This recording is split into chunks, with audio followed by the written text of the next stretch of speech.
President, CEO of the Better Business Bureau, serving central and western Massachusetts and northeastern Connecticut, is here to help us with that. And this is kind of a scary one that she has for us today as we head towards Halloween in a month. Have you ever gotten something that says that your personal information is for sale on the dark web, and they offer you some proof to back it up that they really do have your information? Yikes. Nancy, thanks for being with us. This one's terrifying. Oh, it's my pleasure. Thanks for having me on. Yeah, yikes is right, Hank. The dark web, it's kind of like science fiction movies to me, but it's real and it's out there. And people are reporting that they've been getting emails saying that their personal information is for sale on the dark web. And they've even said that the emails have parts of their social security number in them, their date of birth, their driver's license number, kind of like proof that they have what they say they have. So if you get one of these emails, you really need to take some steps to protect yourself against financial loss from identity theft. Don't click. How many times have we said that? Your reaction is, oh my goodness, what is this? And you click. Don't do it. Don't call the number that's in the email. This could all be an elaborate phishing scheme. They might have little tiny bits of your info, but not enough to do some real damage, but enough to get you very nervous and to do what they say, which we don't want to do. So first thing you should do is change all your passwords. And we've talked about that before, and people roll their eyes. I roll my eyes. It's like, there's so many passwords. I don't really want to do that. But we need to. Your email account is really the weakest link in online security, because when you go to log in somewhere and it says forgot your password, what do? They send you an email to reset your password, and they send it to your email address. So if somebody has the login information for your email, like your Gmail or your Yahoo or Hotmail or God knows what else is out there, they've got the keys to practically everything. I mean, it falls back on the top secret questions, like what's your mother's maiden name, what's the first car you drove, things like that. But we've talked about that too. There are these Facebook kind of fun surveys that ask these questions, and that's the scammers collecting that information to go along with their passwords. So don't click. Don't call. Look up those numbers independently and change your passwords. Now, there are tools available to us. There's something called a password manager, and this is something that's built in and free in most of the current browsers that we use.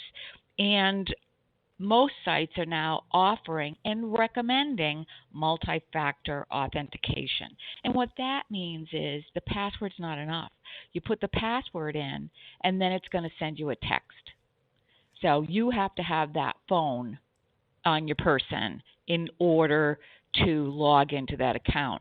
And that is by far really the best thing you can do, is take advantage of that. Yeah, no, and honestly, Nancy, it seems to me I might have a couple of accounts that actually force me to do that, to have that two-factor authentication, so that they can, they're forcing me to protect myself. Absolutely. You also, if this information is out there and they've provided you proof that they have some of your information, I would strongly suggest that you consider freezing your credit. A credit freeze is free, and it's easy to do. You go online. You've got to go to the 3 credit bureaus: Equifax, Experian, and TransUnion, and lock your credit there. You do your credit freeze. But you can undo that at any time. Say you're going to buy a house or a car or something, and you need to unlock that so that your credit can be reviewed. You can unlock it and then lock it back up again. So it's a really good way to protect your identity. Yeah, no, it certainly is, and this one is a little different, Nancy, in that how much do they have? So they've already got something, but now it's all about protecting what they might not have, or about if they have something, making sure that we do protect that credit, as you just said, freezing your credit. And I guess, as you had started out by saying too, all of this is on the dark web, which is something that I certainly don't really know anything about. I mean, I guess that there's just a lot of value in somebody being able to take my information and being able to sell it to somebody else. There's a lot of value there, and it's surprising where the value is. I found the dark web price index for 2022. Can you believe there is such a thing? But it's prices, the going price on all these bits of data.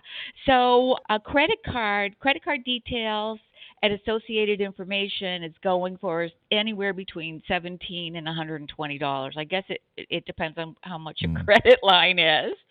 Online banking information goes for $65, but a hacked Facebook account goes for $45. Now, they find tremendous amount of value in hacked social media. Where, let's say, a full range of documents and accounts show that allow identity theft can be obtained for about $1,000. So it's unbelievable. A hacked Netflix account up to $40. Why is that? Why does Right. I mean, Right. it's So and there have been a lot of text message scams recently with Netflix. You need to reset your password. Your payment didn't go through. Things like that. And when they're threatening to shut off your movies, darn it, you spring into action. So they have a lot of that information. These folks they specialize. So there's scammers that specialize in the acquisition of this personal information, and there's scammers that specialize in the sale of it, monetizing it. And then there's scammers that specialize in the use of it to actually steal your identity or open up credit cards under a different name. So they're very talented and specialized in what they do. And this dark web, it's out there. You can't get to it through any of the means we normally do, for searching. You have to use a special method to get on there. There's a browser called Tor, Tor.